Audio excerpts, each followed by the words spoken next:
ಇನ್ನು ಇಸ್ರೇಲ್ ಮತ್ತು ಇರಾನ್ ನಡುವಣ ಯುದ್ಧ ಸಂಘರ್ಷ ವಿಚಾರ ದೊಡ್ಡ ಮಟ್ಟದ ಯುದ್ಧ ನಡೀತಾ ಇದೆ. ನಮ್ಮ ದೇಶದ ಪ್ರಜೆಗಳು ಮತ್ತು ವಿದ್ಯಾರ್ಥಿಗಳು ಅಲ್ಲಿರ್ತಕ್ಕಂಥವ್ರನ್ನ ವಾಪಸ್ ಕರೆತರಬೇಕು ಅಂತ ಆಪರೇಷನ್ ಸಿಂಧು ಹೆಸರಿನಲ್ಲಿ ಕೇಂದ್ರ ಸರ್ಕಾರ ಒಂದು ಪ್ರಾಜೆಕ್ಟನ್ನು ಕೈಗೊಂಡಿತ್ತು. ಈಗ ದೆಹಲಿಗೆ ಕನ್ನಡಿಗರಿದ್ದ ವಿಮಾನ ರದ್ದಾಗಿದೆಯಂತೆ. ಬರಬೇಕಾಗಿದ್ದ ವಿಮಾನ ರದ್ದಾಗಿದೆ. ಇರಾನ್ನಿಂದ ಆಗಮಿಸಬೇಕಿದ್ದಾರೆ ಕನ್ನಡಿಗರು. ಎರಡನೇ ವಿಮಾನದಲ್ಲಿ 5 ಜನ ಮಂದಿ ಕನ್ನಡಿಗರಿದ್ದರು. ಕಾರಣಾಂತರಗಳಿಂದ ವಿಮಾನ ರದ್ದಾಗಿದೆ ಅಂತಕ್ಕಂಥದ್ದು. ನಿಮಗೆ ಒಂದು ಕಡೆ ಇರಾನ್ನಿಂದಲೂ ಕರೆಸ್ತಾ ಇದ್ದಾರೆ, ಒಂದು ಕಡೆ ಇಸ್ರೇಲ್ನಿಂದಲೂ ಕೂಡ ಭಾರತೀಯರು ಮತ್ತು ಕನ್ನಡಿಗರನ್ನ ಕರೆತರಲಾಗ್ತಾ ಇದೆ.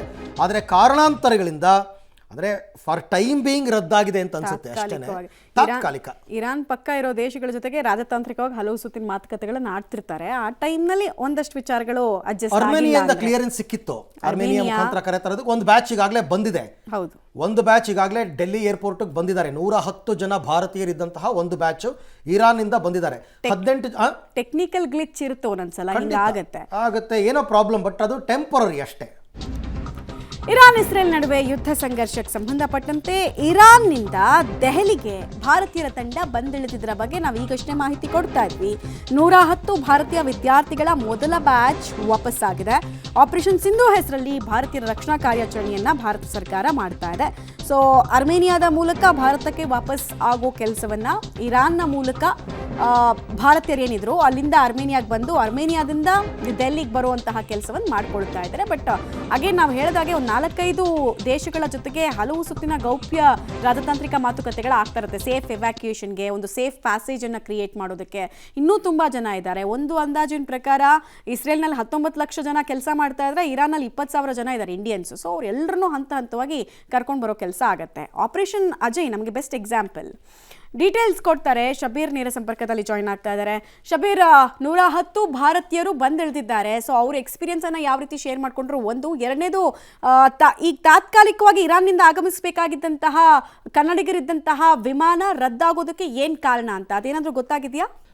ಮಮತಾ ನೋಡಿ, ಆಪರೇಷನ್ ಸಿಂಧು ಹೆಸರಿನಲ್ಲಿ ಈಗ ಇಸ್ರೇಲ್ ಮತ್ತು ಇರಾನ್ನಲ್ಲಿರುವಂತಹ ಭಾರತೀಯರನ್ನ ರಕ್ಷಣೆ ಮಾಡುವಂತ ಕೆಲಸವನ್ನ ಈಗ ಕೇಂದ್ರ ಸರ್ಕಾರ ಶುರು ಮಾಡಿರುವಂಥದ್ದು. ಮೊದಲ ಹಂತದಲ್ಲಿ ಈಗ ಸ್ಥಳಾಂತರ ಕಾರ್ಯ ಶುರುವಾಗಿದೆ. ಇವತ್ತು ಮಧ್ಯರಾತ್ರಿ ಅಷ್ಟೇ 110 ಜನ ಇರುವಂತಹ ಒಂದು ವಿಮಾನ ದೆಹಲಿಯನ್ನ ಬಂದು ತಲುಪಿರುವಂಥದ್ದು.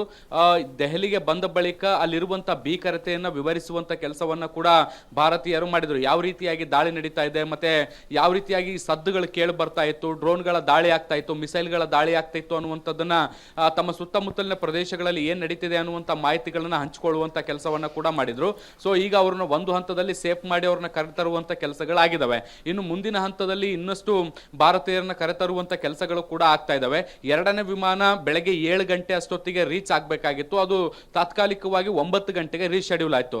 ಆದ್ರೆ 9 ಗಂಟೆಯ ಬಳಿಕ ಆ ವಿಮಾನ ರದ್ದಾಗಿದೆ ಅನ್ನುವಂತ ಮಾಹಿತಿಗಳು ಕೂಡ ಈಗ ಸಿಗ್ತಾ ಇರುವಂತದ್ದು. ಕೆಲವೊಂದಿಷ್ಟು ತಾಂತ್ರಿಕ ಕಾರಣಗಳಿಂದ ವಿಮಾನದ ಹಾರಾಟ ಸಾಧ್ಯವಾಗಿಲ್ಲ ಅನ್ನುವಂಥದ್ದು ಕೂಡ ಗೊತ್ತಾಗ್ತಾ ಇರುವಂಥದ್ದು.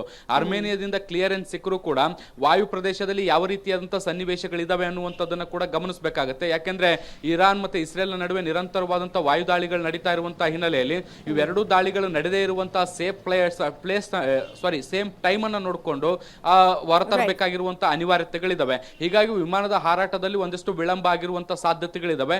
ಬಹುತೇಕ ಇವತ್ತು ಸಂಜೆ ವೇಳೆಗೆ ಭಾರತೀಯರು ಎರಡನೇ ಹಂತದಲ್ಲಿ ಬರುವಂತಹ ಸಾಧ್ಯತೆಗಳಿದಾವೆ. ಈ ವಿಮಾನದಲ್ಲಿ 5 ಕನ್ನಡಿಗರಿದ್ದಾರೆ ಎನ್ನುವಂತ ಮಾಹಿತಿಗಳು ಕೂಡ ಇದಾವೆ ಮಮತಾ.